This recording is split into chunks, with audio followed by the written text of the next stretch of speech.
the progress of technology like this in a timeline from like the telegram to the telephone to video call to some feeling of presence with another person who feels like they're right there in front of you. That makes me feel incredibly optimistic. I would love a future where like I can lose in Scrabble to my mom and feel like she's really there. And it feels like we're not that far away from something persuades my brain that that's happening. And also, I miss hugging my mom. Haptics is hard. Yeah. But and so my question is about that. It's about this feeling of like, it's hard for me to imagine a future where real physical presence is not different and special in some way, where I don't miss literally hugging my mom. And I'm curious how you think about the parts of human connection that are eye contact and physical touch and things that our ape brains value for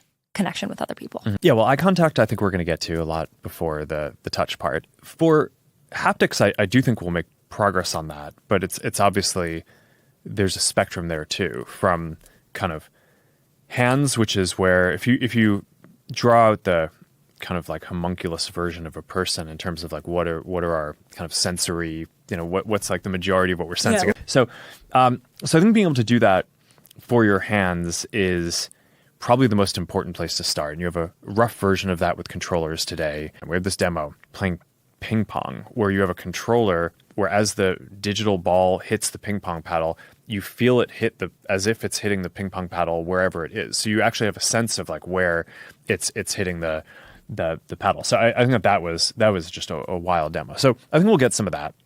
The most extreme version of this is wanting force feedback, right? So I mean, like for doing a lot of sports, right? It's like, okay, we can kind of do a good approximation of like boxing today, where you get like good feedback on your hands, but it would be hard to do a virtual reality version of jiu-jitsu where you're like grappling with someone and you need like real kind of force feedback on that. So that's probably like the hardest thing, right, to go do.